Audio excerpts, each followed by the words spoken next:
Hello and welcome to BYJU'S Exam Prep IAS. Before we begin today's session of the comprehensive news analysis, once again, a reminder for the Target Prelims 2022 free crash course that will begin on the 30th of April 2022. Do join us because last year also it was a great experience for the lakhs of aspirants who took advantage of this course. It will be conducted every day starting from 30th of April, 7:30 to 9:30 live on our YouTube channel where we will be covering the entire current affairs of 365 days with each and every subject being put on special focus. Do join us and subscribe to the YouTube channel of BYJU'S IAS if you have not done this till now. Let's begin today's session with the first article that is focusing on the victory of Emmanuel Macron in the France presidential election held recently.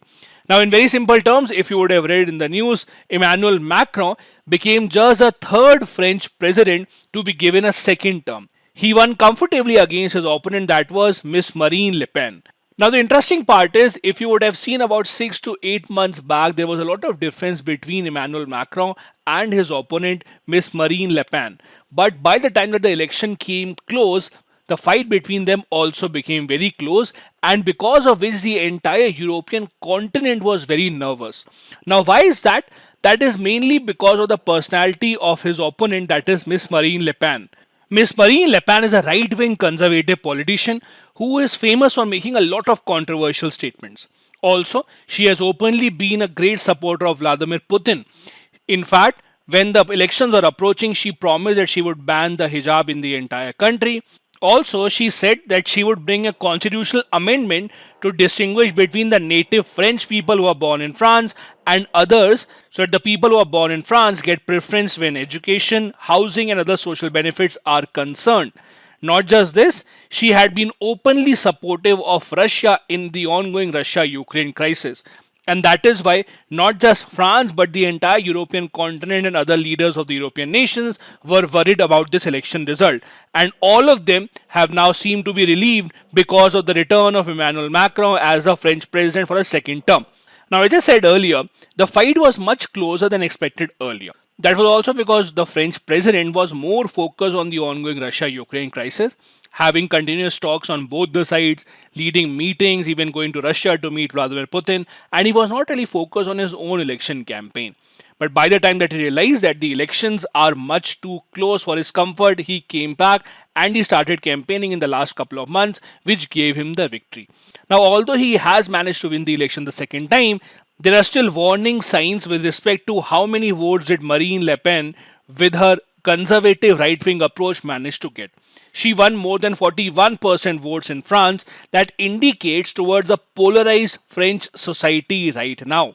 And in fact, her views have been so drastic that just a week back on April 21st, three leaders from Europe, that is the Portuguese and the Spanish prime ministers, and even the German chancellor, together wrote an article op-ed in the famous Le Monde French newspaper urging the French voters to reject Marine Le Pen and vote for Emmanuel Macron. This is a kind of an article and an appeal that you don't really see often in democratic nations, but this indicates towards how anxious the other European leaders were because of the ideology and thinking of Marine Le Pen and the rise of right-wing politics. And in a way, it augurs well for India as well. India and France have enjoyed solid strategic partnership in the past couple of decades, especially when it comes to collaboration over Air Force. A lot of our planes, even before the Rafale planes, were French made. Not just this, we have also been cooperating when it comes to nuclear energy and space sector.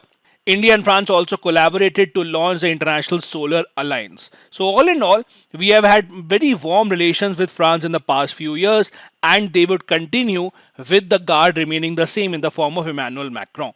Now, apart from the implications that the election would have in Europe, for our examination, we would obviously need to know more about how the French presidential elections are held, because in GS2, you have a topic that is a comparison of the Indian constitution with other constitutions across the world, including the French constitution. Now, France has often been called the laboratory of political experiments, in the sense that France is one of those unique nations that, despite being a developed and a very stable nation, have been very experimental with their constitution specifically. In fact, The current French system is called the Fifth Republic because this is the fifth republican constitution that France has used, apart from all the other constitutions that made France a monarchy. So it is quite different from other countries. Also, the French president is a very unique position, and we'll discuss that in just a bit. Now, the French presidential election happens every 5 years, so they have a 5-year term. Usually, it is a two-step process. In the first step, if you want to fight the French presidential election, the criteria is that you have to secure 500 signatures from elected officials, such as the mayors, members of parliament, etc. Now, all those people who gathered 500 signatures are eligible to take part in the election. Voting happens in the first round.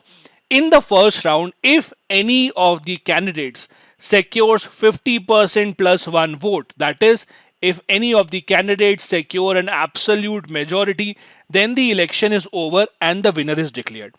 But in the history of France, this has never happened. No candidate has ever received an absolute majority of votes during the first round in the French history. So what happens in the second round? In the second round, the two candidates who got the highest votes in the first round, only they will proceed. So in the second round, we only have two candidates. People again vote for them, and now whoever gets more votes, because one of them will obviously get 50% plus one absolute majority, they will get to become the French president. So it's a two-step process. It can also be over in the first step, but it has never happened till now. Now, the reason why this election specifically was in so much news across the world is that unlike other presidents or prime ministers across the world, the position of the French president is the most powerful within the French system, and even the most powerful executive positions throughout the world in all the democracies combined. The reason is that the French president has been given a lot of powers. For example, he has the powers like the US president because he is the head of the government and he is the head of the nation also, and he has a security of tenure. On the other hand, he has the powers of the British prime minister also. That is, he can dissolve the parliament, which the American president also cannot do. So in effect, he has dual powers of the US president and the British prime minister. Not just this, the French constitution specifically says that there are only certain fields which are clearly mentioned on which the Parliament of France can make laws. On all other fields which are not mentioned, the French president has the power to make laws. So as you can see, a lot of wide powers have been given to the French president, and that is why it makes a lot of sense that the entire European continent was interested in the French elections. France also has a prime minister, but in France the prime minister is more like an assistant to the president, with the president having most of the powers. So what happens is the French president election is held, and then the parliament elections are held separately. In the parliament, whichever party gets the majority, their leader becomes a prime minister, just like in India. But the prime minister will work under the French president only. While the French president deals with foreign policy and national concern matters, the prime minister deals with the day-to-day daily functions of the governance, but it is a French president who has much more powers as compared to the prime minister. So it's a complex system which gives a lot of sweeping powers to the president at the head.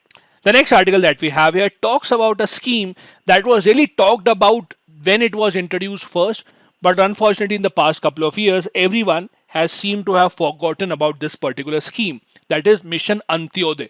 Now in simple terms, the scheme was that in the 11th schedule of the Indian Constitution, the Panchayat has been given the power to make provisions on a number of topics. All those topics will be taken on a priority, and villages should be developed by giving them a lot more funding and giving the power to the Gram Sabha and the Gram Panchayat to look into these works. Also, the bottom line of this project was that India should be free of poverty. So the idea was that India should become free of poverty with building of infrastructure and every other amenity that we require at the rural level. But has this mission been achieved? No.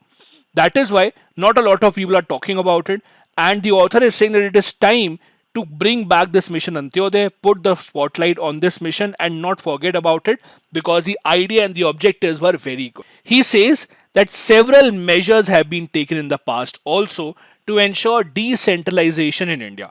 That is establishment of the panchayats, the municipalities. Many other committees have also suggested the same. Many other laws have given certain powers to Gram Sabha. But the reality is that on the ground, still the Gram Sabhas or the Gram Panchayats hardly have any power, and most of the decisions are taken either at the union government level or in the state capital. The mission Antyodaya had the opportunity to change all that, but it did not happen. And if you look at the numbers, these are very, very bleak. For example, as per the socio-economic and caste census of 2011, 90% of rural households in India had no salaried jobs. About 6.89 million, that is 68.9 lakh female headed households, had no adult members to support. All these numbers are extremely dismal, which should have actually encouraged the government to follow up this mission on a priority basis, but unfortunately, this has not happened. The government of India has been spending a lot of money for rural development of the country, but somehow the results are not to be seen on the ground because the efforts are not really concentrated on one single area. Mission Antyodaya ideally should have been an answer to that. This mission ensures optimum use of resources through convergence of various schemes to address multiple problems of poverty by making Gram Panchayat the hub of all the development plans. The focus area was on the 29 subjects mentioned in the 11th schedule. Also, under the mission, the progress of all the Gram Panchayats would be tracked by conducting frequent surveys of all the Gram Panchayats across the country on how much are they progressing in terms of health, nutrition, social security, governance, etc. The scheme was first announced in the Union Budget of 2017-18 when the Finance Minister Shri Arun Jaitley had made a statement that the government has a target to make 50,000 Gram Panchayats poverty free by 2019 by the 150th birth anniversary of Gandhi ji. Since the goal has not been achieved, the government of India has now postponed this goal, and now the government says that we want to achieve this by 2022, that is by the 75th anniversary of independence on 15th of August 2022. But the sad part is that if you look at the data that has been collected under the survey of the Mission Antyodaya project, it does not really show a lot of progress. The survey gives a score to the different states from 90 to 100. In the last survey that was conducted, no state managed to come in the first bracket of 90 to 100. So there is no state in India that has actually been able to manage the kind of goals that had been set for them under the Mission Antyodaya, which is something that the government must look into. Let me also show you some updated data that I took today itself from the website of Mission Antyodaya.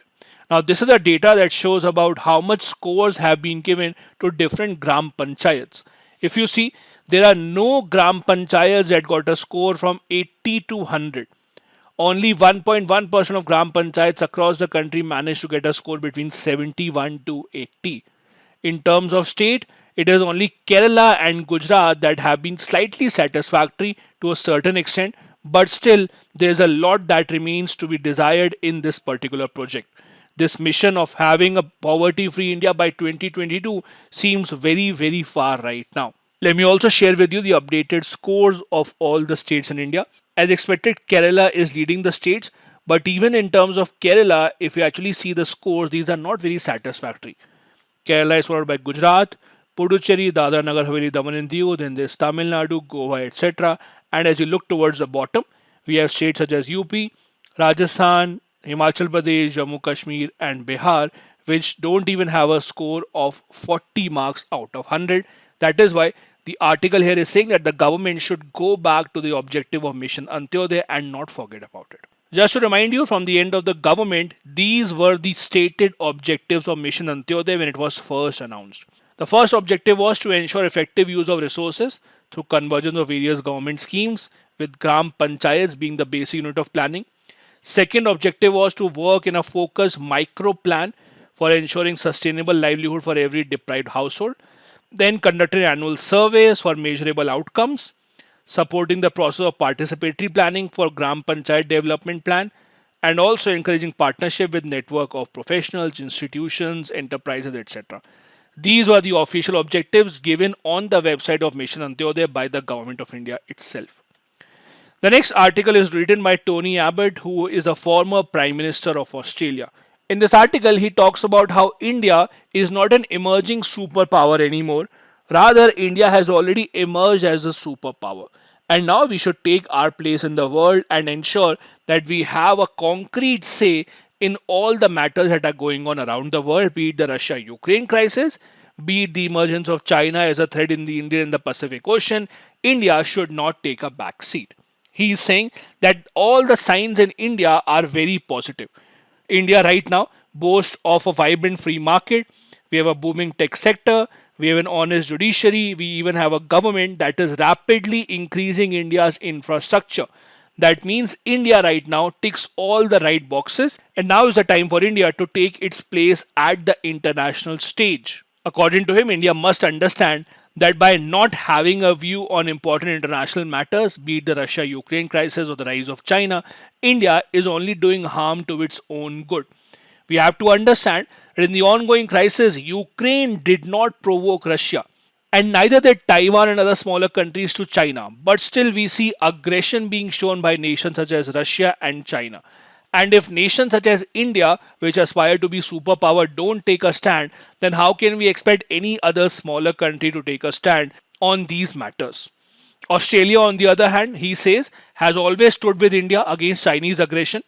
They say that we were one of the first one to stand with India while resisting the Chinese aggression over the line of control in Ladakh.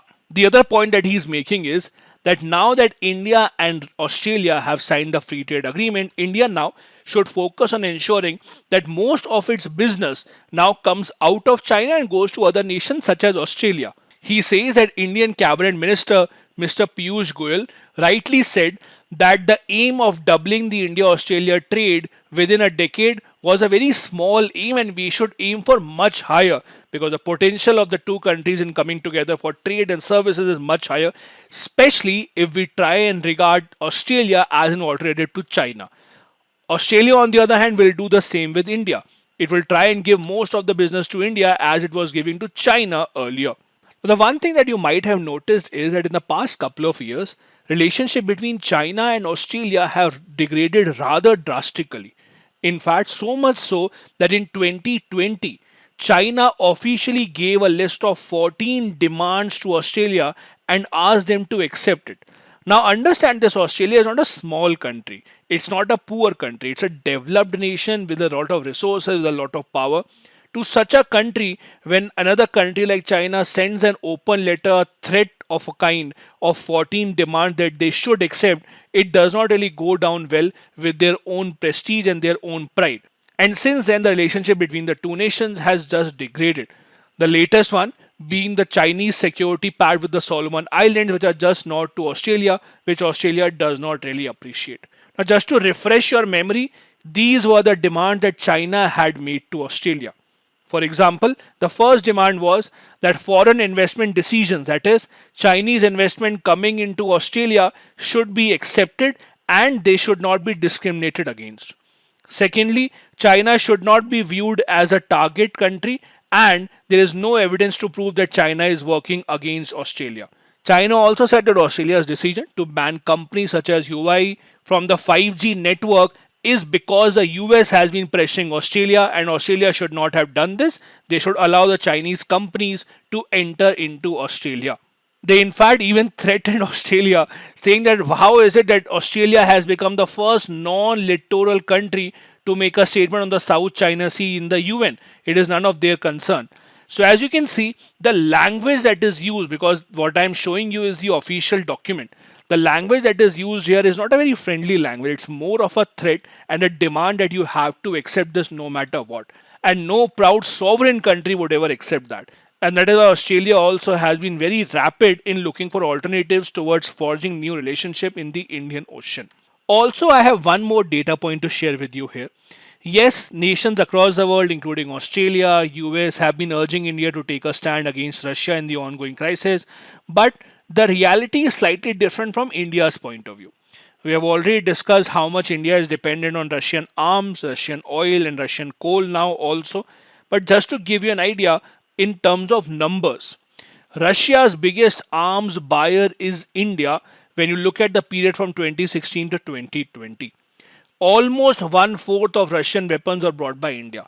So the problem is that when a country buys weapon, let's say from Russia, it's not a one-time transaction. When you buy weapons, for example, let's say you buy a Maruti Suzuki car, you would still need to go back to the company for servicing if you want any spare parts, if you want any technical assistance. So you still need to have good relationship with them. Similar is the case with weapons. If we have bought a lot of weapons from Russia, at the end of the day, we have to ensure that the servicing of these weapons, the technical support that we require for all these weapons is in the hands of Russia. And that is why we still have to maintain good friendly relationships with Russia. The next article that we have here focuses on the recently announced integrated command and control centers. Just to refresh your memory, what happened was a few days back, the Union Minister for Housing and Urban Affairs announced that we are moving towards making 100 smart cities. Out of these, in 80 smart cities, the government has already established the integrated command and control centers that will handle most of the infrastructure and other basic amenities of those cities. In fact, the minister said that these centers also worked as the war rooms to tackle the COVID-19 pandemic. Now, all that is great and it is a good beginning. The author here, however, is making a point that by setting up of these centers, we are just creating more confusion. How? The author is making a point that in most cities across the country, the services of, let's say, sanitation, roads, street lights, schools also, disposal of waste is a part of the municipality. So it's a part of local governance, or the local government takes care of all these things. Now that the center government is coming in and they are saying we will set up the ICCC, that is Integrated Command and Control Center, that means that there has to be much more collaboration between the central government, that is the agency running the smart city mission, and the local government at the municipality level. Otherwise, there will be a lot of disparity between the two and no one will be able to handle the things in the right manner. He gives an example that even though we have a lot of technology right now, but even in the most advanced cities in India, right now, if there is a problem with a water line, you require a lineman who will go on the ground and will fix it up. You don't have the technology to fix it up by sitting in your command center in the middle of the city. So there has to be collaboration between the command center and the local government that is running already in that particular city. That is why the ICCC should be in sync with the urban local bodies under the 74th Constitution Amendment to provide better services to the people. If there are any contradictions in this regard, if there is any confusion as to who will handle what services, it will eventually lead to a detriment in the quality of services being provided to the people. While the idea of setting up these integrated command and control centers is a welcome step, but we have to understand that the core staff of the urban local bodies that works in health, town planning, water supply, etc., they have to be taken into confidence because they know how the entire system of the city infrastructure works. Without them, it would be very difficult to ensure that we convert cities into smart cities all of a sudden. Thus, bringing them into confidence, making sure that there is no problem between these two objectives, it should be the way forward as per the author. Now, we discussed this earlier also, but just to give you an idea again, the government of India started the Smart Cities mission in order to make 100 cities in India much more livable, sustainable, etc. Now, what is the requirement for it? If you actually think of it, and if I ask you a very simple question, after you do your college graduation, if you want a job and you want a good life in the country, where would you like yourself to be settled? If I ask you, tell me the name of the city where you think you will get a good job and you will be able to settle down and have a good life. Most probably, there are only 8 to 10 cities that everyone will name. Let's see. Delhi, Mumbai, Pune, Hyderabad, Bangalore, then Chennai, maybe Chandigarh, maybe Ahmedabad to a certain extent. And you can then talk about the satellite cities such as Gurgaon, such as Noida. If you want to extend even further, maybe let's say you can go to Bhubaneswar. But in every such case, if you even make a list being very liberal, you cannot make a list of more than 10 to 12 cities where you would have a good life after college. So now just imagine every single year, lakhs of people who pass out of college go into only these 10 to 12 cities. Would these cities be able to manage so many people? Do they have enough infrastructure? No, not really. and that is why you see so many problems emerging. Every day you see that in Delhi there are mountains that are being built out of the household waste. Those are the landfill sites. These are dangerous. These are very, very dangerous for the people passing by. In fact, people have died because all that waste have fallen onto them. We have these problems in many big cities in India just because the infrastructure of these cities was never built to handle so many people. And that is the objective behind smart cities mission, so that let's say you pass out of a college in your own city, you don't have to move to only these 10-12 cities. You can find good jobs and good life in your own city. That is the objective of building smart cities. So we should have at least 100 of these cities in the country where people can go and easily find job and have a good life, rather than being attracted to only these cities. That was the entire objective. Now, this initiative was taken by the Ministry of Housing and Urban Affairs mainly to ensure that there's local development. Technology is used to create smart outcomes for the citizens to have a better quality of life, good environment, smart solutions, good infrastructure. And the basic idea, as I said, is you should not be forced to move out of your city just to have a better life and just to have a better job. This will be done through three models: retrofitting, redevelopment, and greenfield. Retrofitting means, in simple terms, updating something. So if there's an infrastructure which is pretty old, which has to be updated, you have to give it some new technology, then doing that is retrofitting.